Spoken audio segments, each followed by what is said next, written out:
Okay, here we go. Really glad to be with you here today on this beautiful Earth Day weekend. I'm hoping to get outside and get my feet in the grass, and as Khalil Gibran said, the wind longs to play with your hair. So I hope you get to touch base with Mother Earth today as well. Well, this week I took the Global Footprint quiz. Has anyone done that before? I think it's globalfootprint.com.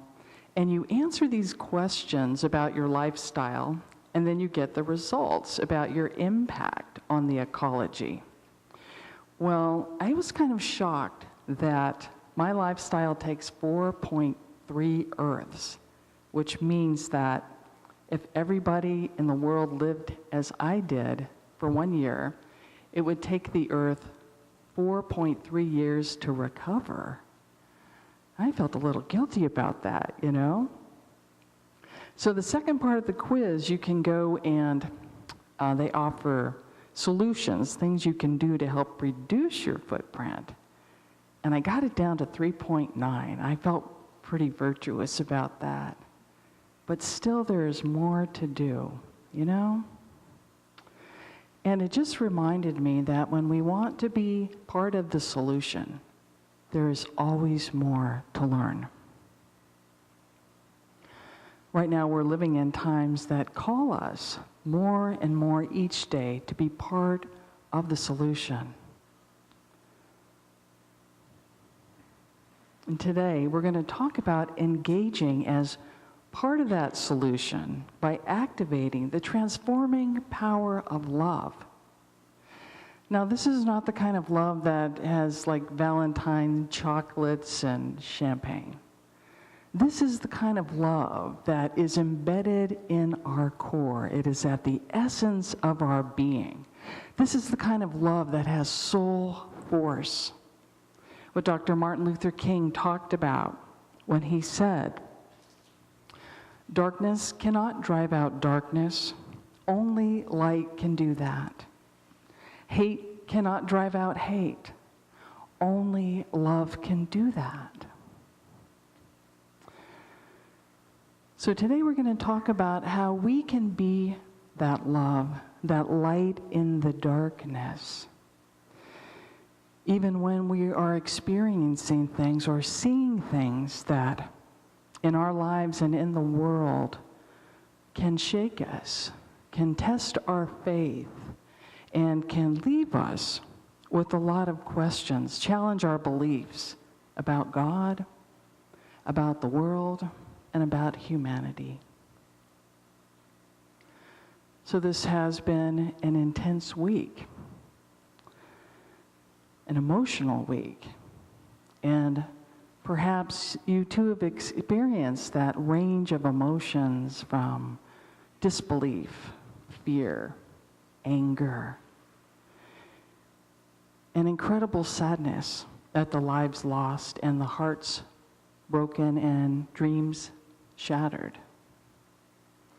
And it's important to know that all of these feelings are natural, and to acknowledge them and feel them and process them in a healthy way is part of our healing.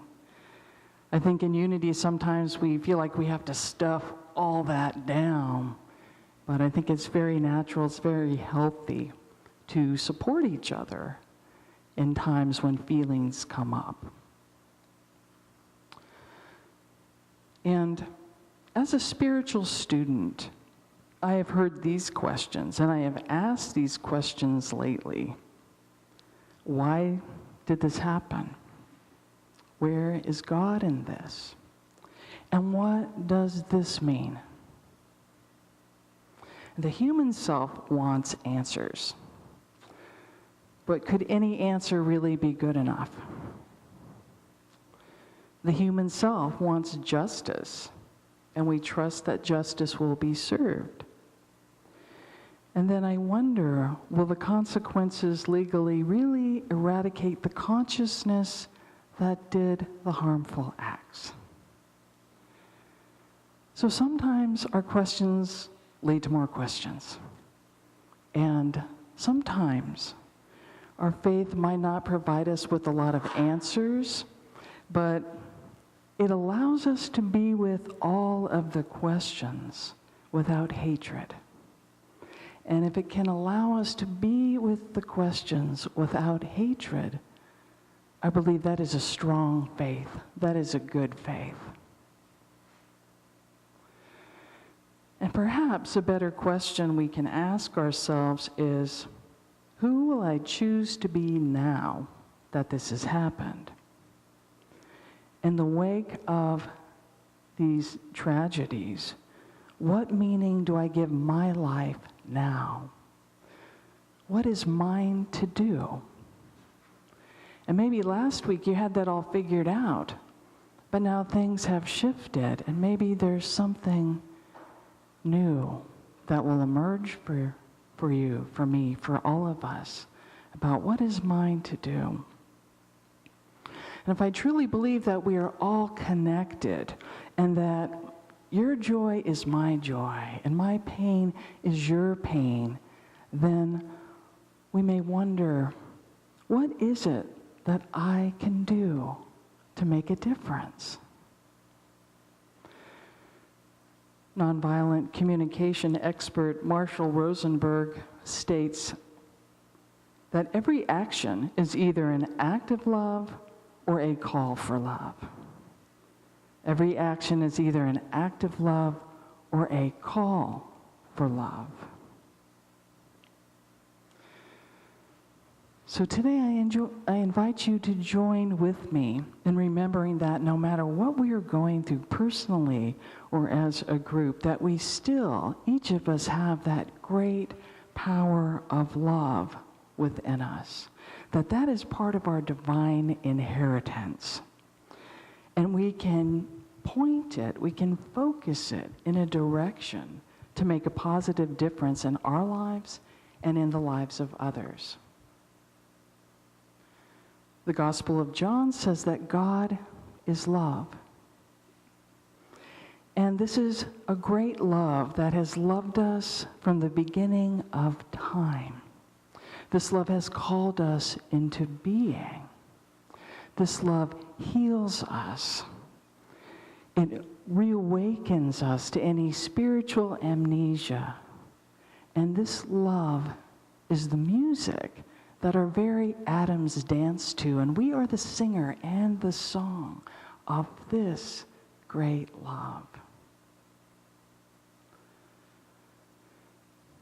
Charles Fillmore, co-founder of Unity, calls love the pure essence of being that binds together the whole human family. Well, sometimes in this human family, in this human tapestry, there is some mending to do. And we can borrow a practice from the Jewish tradition called tikkun olam. And this is a Hebrew phrase that calls us to be in service to the world. And it means that each day we have a sacred duty to help repair the soul of the world, mending what we can within us and near us. And to do this to the best of our ability is the way that the world's soul is cared for and tended to. So this week we can ask in prayer, what mending is mine to do this day? Is there some forgiveness to be done for myself or another? Is it mine to reach out, to reconnect with somebody I haven't connected with for a while, or even to do an act of kindness to someone I don't know, to a stranger? Every time we look within and around us to repair what is in disrepair, we are tending to the soul of the world. Every time we reach in to pray, to heal, to forgive, every time we reach out to smile, to give a kind word or a kind action, we are mending the soul of the world. And you are all needed for this mending. We are all needed for this mending.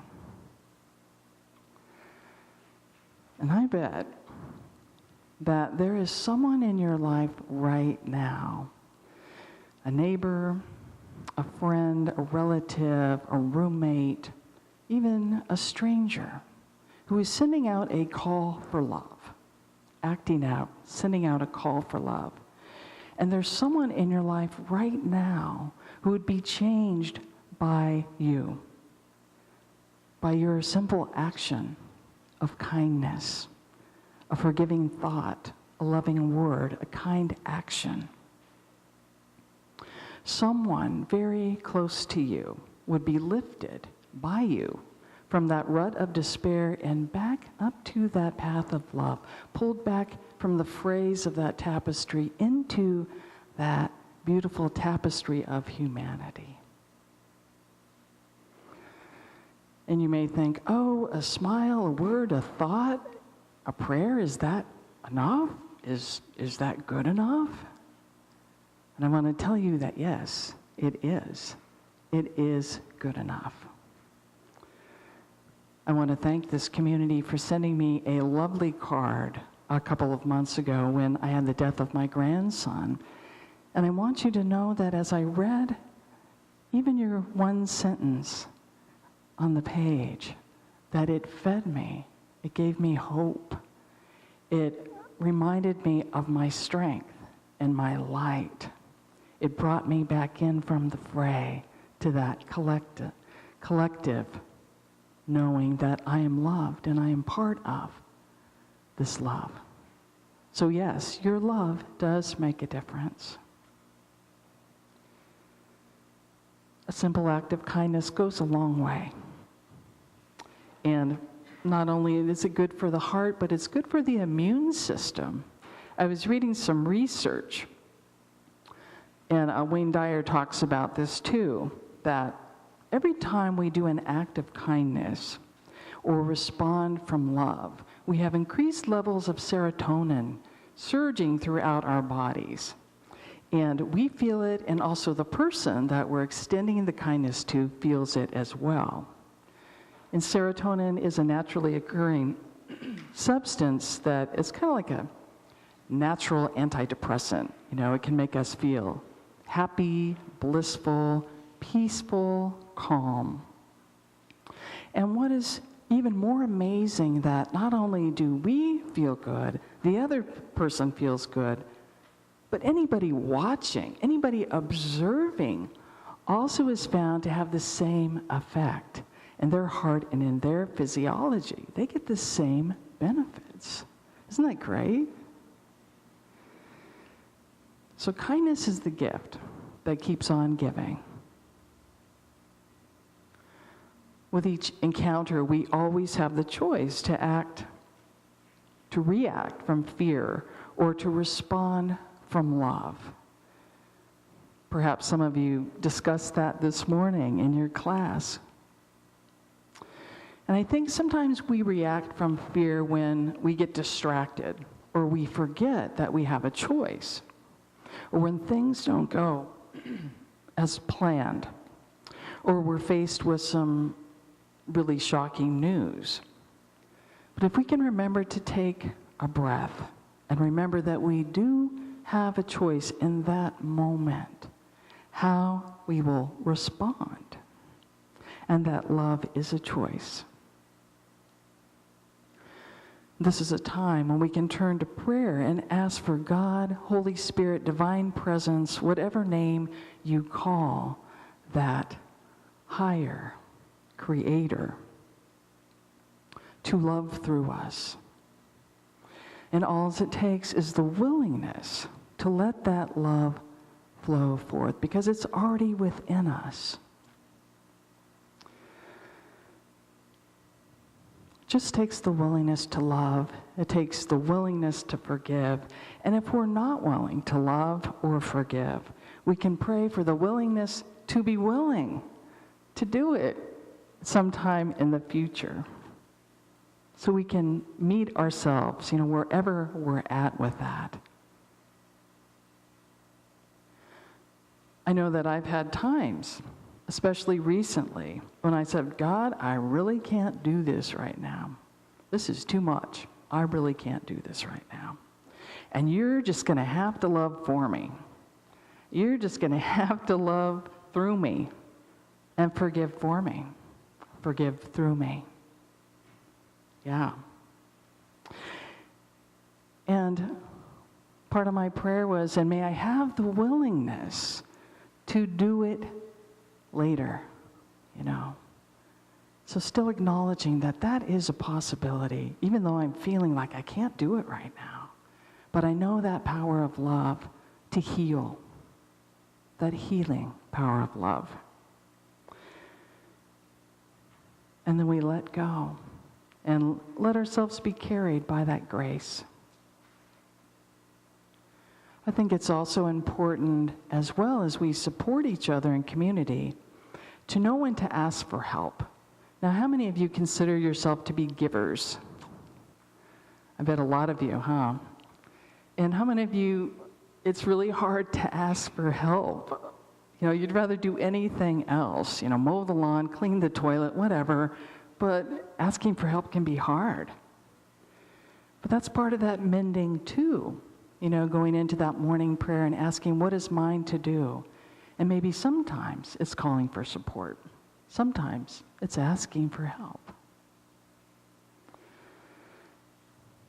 I think Jesus knew that we would have difficulty with love, loving people who seem unlovable, and forgiving people who seem unforgivable. When we read in the book of Matthew, chapter 5, verses 38 to 40, that he taught, he said, "You have heard that it was said, an eye for an eye and a tooth for a tooth. But I say to you, do not resist an evildoer," someone acting out of separation. "But if anyone strikes you on the right cheek, turn also the other." Wow. But when Jesus advised us to turn the other cheek, he wasn't saying stand there and let yourself get slapped again. No, he was saying something very powerful. When we turn the other cheek, we look in a new direction. We look away from the offender, away from the circumstance, beyond the appearance of the lack of love, and we look in a new direction to the truth that we are all connected to that awesome love that we call God. And that love is in you, it's in me, and it's in each and every person, whether they are awake to it or not, whether they live from it or not. It is there. And each time that we can presence that power of love, we are a mirror to them, to hold that up, that they may glimpse even a glimmer of that light and be pulled in from the fringes, from the fray, and back in to that human family of love. So as we go forth this week, may we keep the eyes of our hearts open and point that awesome power of love that lives in us.